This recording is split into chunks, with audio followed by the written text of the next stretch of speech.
So while constructing this model, there were a number of electrical and structural challenges that I had to overcome. Initially, during the prototype, I did use cardboard here as the conveyor belt's primary support.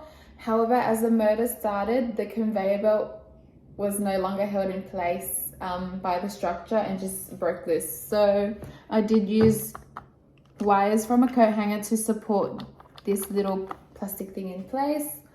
Another main issue was that I couldn't get the motor to rotate the conveyor belt.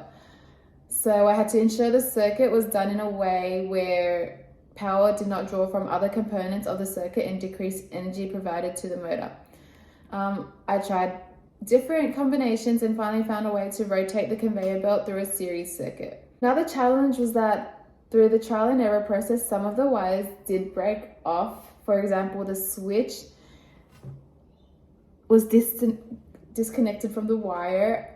Although it was an easy fix, the difficult part was finding the right equipment to help mend it together. For example, the wire had to be welded back on to the switch, and it's a tool hard to get your hands on if you do live alone.